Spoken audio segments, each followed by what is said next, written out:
আচ্ছা, দ্বিতীয় ভিডিও সকলকে স্বাগত। এবার আমরা রোমান 4-এ চলে যাব। এটা হচ্ছে কোশ্চেন নাম্বার 4-এর রোমান 4। তো 6 লিটার খাঁটি দুধের ওজন হচ্ছে বার করবো আমি, যেহেতু 1 লিটার খাঁটি দুধের ওজন দেওয়া ছিল, সেটা হচ্ছে 6.192 কেজি। আর 6 লিটার জল মিশ্রিত দুধের ওজন তোমাকে দিয়ে দিয়েছে 6.144। তাহলে ওজনের পার্থক্য হচ্ছে গিয়ে দাঁড়ালো হচ্ছে 0.048 কেজি। এইটুকু বার করতে পারে 2 মার্কস। আচ্ছা, 1 লিটার দুধ ও জলের ওজনের পার্থক্য কত? তোমার 1.032 থেকে 1 বাদ দিলে 0.032 কেজি, এটা বার করতে পারলে 1 মার্কস। আর জলের উপস্থিতির পরিমাণ হচ্ছে কি, এই যে পার্থক্যটা, তাকে এই 1 লিটারের পার্থক্য দিয়ে ভাগ করলে যা হবে সেটা অত লিটার, মানে 1.5 লিটার। এটা বার করার জন্য 2 মার্কস। ঠিক আছে, তো এই হচ্ছে মার্কিং স্কিম। 2 + 1 + 2, ওজনের পার্থক্য বার করার জন্য 2, 1 লিটার দুধের জল ওজনের দুধ ও জলের ওজনের পার্থক্যের জন্য 1, এবং ফাইনালি জলের উপস্থিতির পরিমাণ 1.5 লিটার বার করার জন্য আরও 2। ঠিক আছে, রোমান 5-এ চলে এসো। কাজের পরিমাণ W একক, সেখানে এ একা একদিনে করছে W/18 একক, বি একা একদিনে করছে W/24 একক। এবার যেহেতু ওরা অল্টারনেটিভ করছে, তাহলে প্রথম দুদিনে এ এবং বি এর মিলিত কাজের পরিমাণ হচ্ছে, দুটো যোগ করে বেরোচ্ছে 7W/72 একক।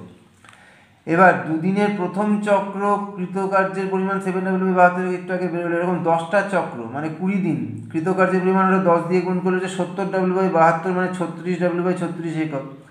তাহলে 20 দিন পরে অবশিষ্ট কাজ হচ্ছে W/36 একক।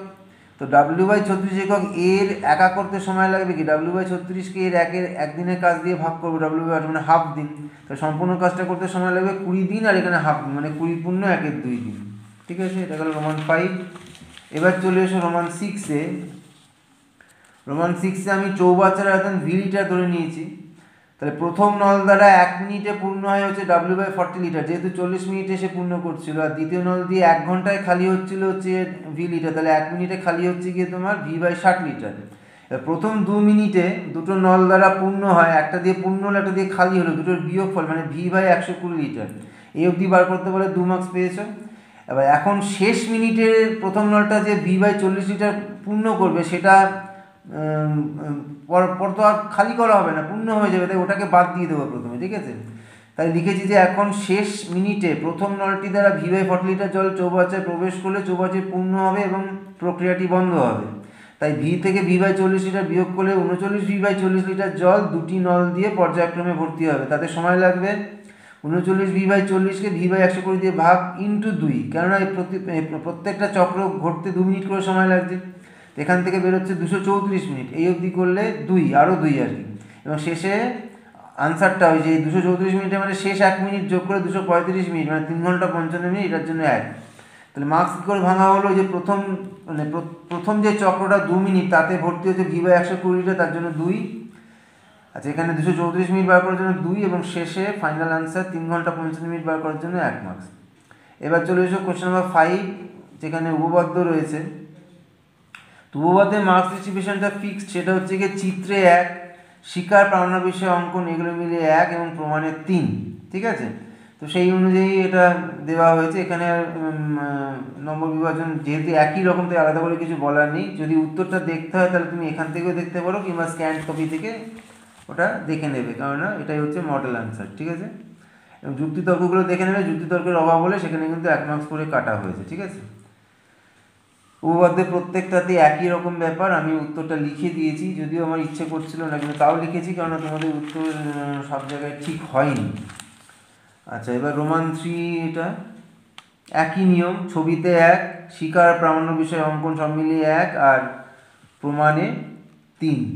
এইভাবে 5 নম্বর ভাঙা হয়েছে। ঠিক আছে, এই হচ্ছে উপপাদ্যগুলো গেল 4টি উপপাদ্য। এবার রাইডারে থাকে 3। এটার নিয়ম হচ্ছে গিয়ে ছবি, শিকার, প্রামাণ্য বিষয় অঙ্কন সব মিলিয়ে 1 এবং প্রমাণে 2। ঠিক আছে, প্রমাণটাও করে দিয়েছি আমি এখানে। পরেরটা হচ্ছে মানে অ্যাকচুয়ালি দুটো রাইডার কাছাকাছি, প্রথমটা প্রথম ধাপ, দ্বিতীয়টা তারপরের ধাপ আর কি। তো যাই হোক, তো অঙ্কন অবধি 1 এবং বাকি প্রমাণটার জন্য 2।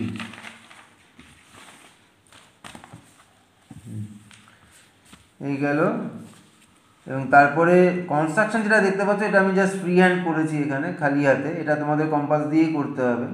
তো এখানে যেটা নিয়ম হচ্ছে বহিস্থ কোণ অন্তঃস্থ কোণ দ্বয় সমষ্টির সমান, এই প্রিন্সিপালটা কাজে লাগিয়েই করতে হবে। অনেকে 30 আর 45 যোগ করে 180 থেকে বিয়োগ করে 105 ডিগ্রি করে করেছো, সেক্ষেত্রে নম্বর পুরো দেওয়া হয়নি, অনেকটাই কেটে নেওয়া হয়েছে এবং ওটা করাটা উচিতও নয়, ওটা আমি বারণ করবো করতে। আর এই যে পরের অঙ্কটা, ওটাতে তোমরা একটা ভুল করেছো, ওটা 7 ভাগ করার পর যেহেতু তোমাকে 7.2 বলেছে, তার মানে 1.8-এর 4 গুণ, মানে 4টে ভাগের ওপর দাঁড় করিয়ে তোমাকে সমবাহু ত্রিভুজটা আঁকতে হবে। যেমন এখানে দেখতে পাচ্ছ P1 P2 P3 P4 P5 P6 দিয়ে ভাঙা হয়েছে। তো P1 P2 P3 P4 মানে AP4কে ভূমি নিয়ে তুমি যে ত্রিভুজটা আঁকবে সেটাই হবে তোমার উদ্দিষ্ট সমবাহু ত্রিভুজ, ঠিক আছে? এইটা করতে পারলে পুরো নম্বর পেয়েছো। অন্যথায় ওই ভাগ করার জন্য 3 দেওয়া হয়েছে, ঠিক আছে? মানে রেখাংশটাকে সমান 7 ভাগে ভাগ করার জন্য 3 এবং বাকি ত্রিভুজটা আঁকার জন্য 2। যারা সঠিকভাবে ত্রিভুজটা আঁকতে পারোনি তারা 2 পাওনি। আর ওই যে প্রথম অঙ্কটা যেটা তোমরা সঠিকভাবে আঁকতে পারোনি, কোণ আঁকার জন্য হয়তো 1 মার্কস পেয়েছো, তাছাড়া পাওনি, ঠিক আছে? তো আগামী দিনে এই ভুলগুলো খেয়াল রেখে যাতে সঠিক উত্তর করতে হবে সেদিকে খেয়াল রাখবে। সকলের জন্য শুভেচ্ছা রইল, বাই।